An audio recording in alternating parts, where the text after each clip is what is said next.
Welcome back to my Sister Wives News Update, where we peel back the layers of drama and dig into the real-world consequences.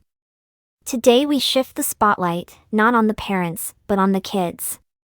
Because in every power play, every whispered conversation, and every family meeting where not everyone feels heard, the children are right there, absorbing it all.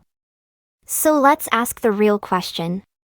What do the kids learn when a plural family stops being plural, in practice, if not in name? 1. The house with all the answers. Let's talk about Robyn's household. The one that became, over time, the epicenter.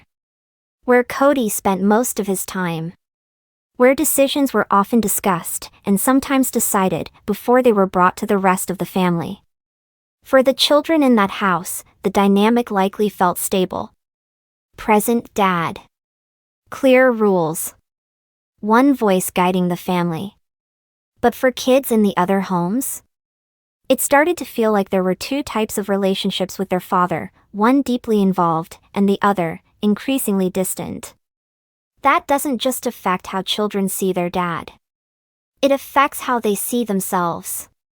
Why does he come to their house and not mine?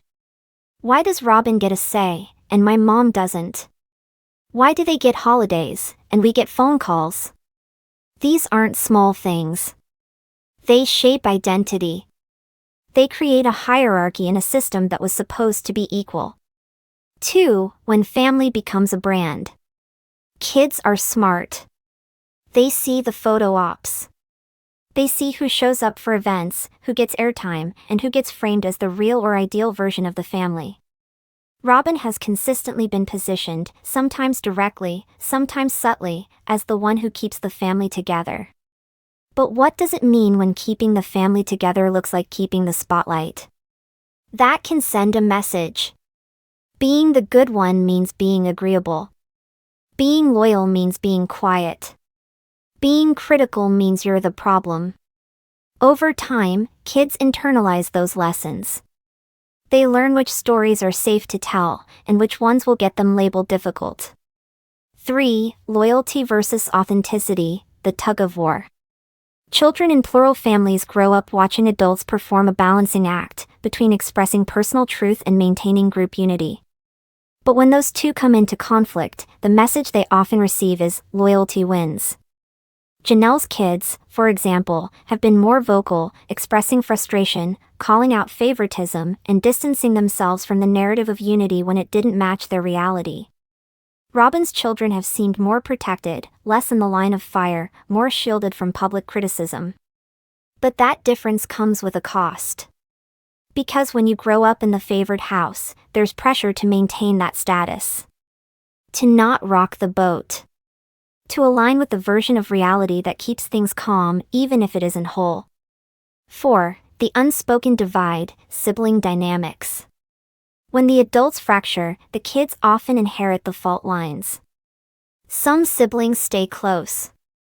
Others grow apart, caught in the crossfire of hurt feelings, uneven treatment, or parental alliances. The emotional divide between the OG3 kids and Robyn's children isn't just theoretical, it's been voiced by the adult children themselves. Some feel shut out. Others say they haven't spoken in years. And still others are just trying to stay neutral while managing complicated relationships with both parents.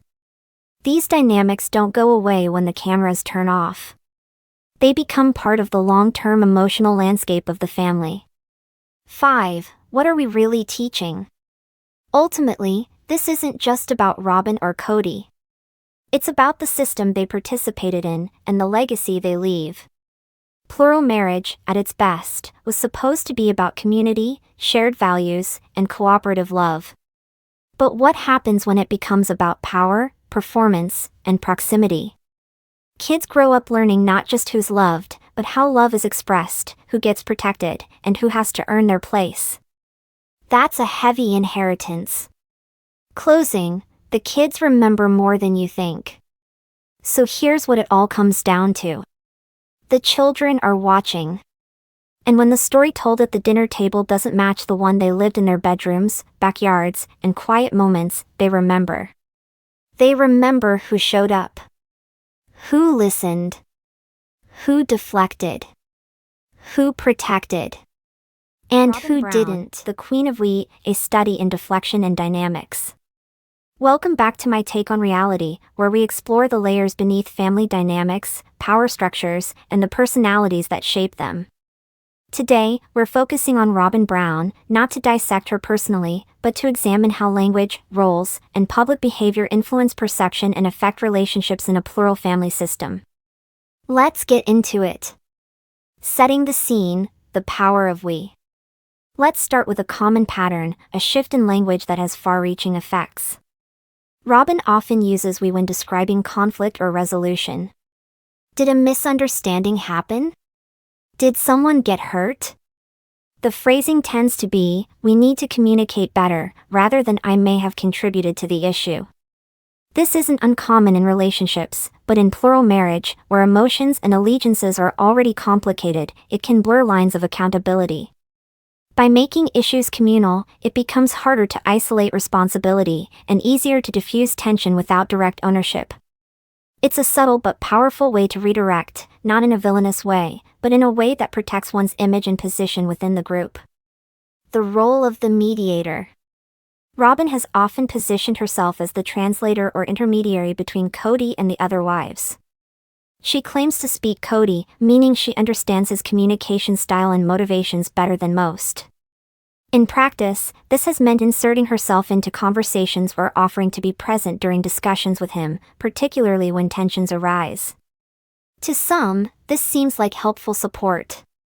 To others, especially those in the family, it can feel like interference, an extra filter between them and their husband. When one spouse repeatedly steps into that role, especially uninvited, it can skew the dynamic, unintentionally making others feel less heard or validated. Branding the ideal wife. Robyn has often appeared on camera as the devoted, emotionally available wife, giving thoughtful gifts, engaging deeply in conversations, and emphasizing the importance of family unity. One standout example, a beautifully presented journal she gave to Meri. A warm gesture, symbolizing love and sisterhood. However, others pointed out that it came after long periods of distance. Public gestures can be meaningful, but they raise questions when they don't match private relationships. This dissonance is worth examining, especially in televised families where image and authenticity often conflict. Cultural pressure and the ideal. There's a broader cultural script at play here, especially within conservative or religious communities. The perfect wife archetype often embodies obedience, calmness, and self-sacrifice. Robyn fits that image in many ways. Whether intentional or not, she has become the standard against which others are compared, particularly by Kody. This isn't inherently her fault, systems elevate certain traits. But when one wife is continually affirmed as the ideal, others may feel they're failing simply because they express needs, challenge decisions, or value independence. Why it matters: power in plural marriage. Plural marriage already contains built-in tensions, shared emotional space, limited time, and the need for constant negotiation. When one partner, intentionally or not, becomes the focal point of praise and support, the balance shifts. It creates tears in what's supposed to be an equal relationship system. This isn't about villainizing anyone. It's about examining the system. When dynamics shift toward favoritism or perceived perfection, it can foster resentment, isolation, and even emotional distance among the other wives. The fallout, and what comes next. As the original 3 wives have moved toward independence, we've seen each of them grapple with years of emotional labor and role performance. Whether it's Janelle setting boundaries, Christine choosing joy, or Meri seeking clarity, their journeys are reflective of a deeper awakening. They're no longer trying to meet an impossible ideal. They're choosing self-respect over approval. Meanwhile, Robyn continues to express confusion and hurt over the family's fragmentation. She speaks about loyalty and unity, ideals that once bound them, but may now hold different meanings for each wife. Final thoughts. This isn't a takedown. It's a case study. Robyn represents a type of personality that can thrive in hierarchical systems, one that adapts by aligning closely with the authority figure, prioritizing harmony over conflict, and avoiding direct ownership of interpersonal issues. The lesson isn't just about Robyn. It's about how systems reward certain behaviors and how individuals survive, or don't, within them. So ask yourself, what roles are we rewarded for playing?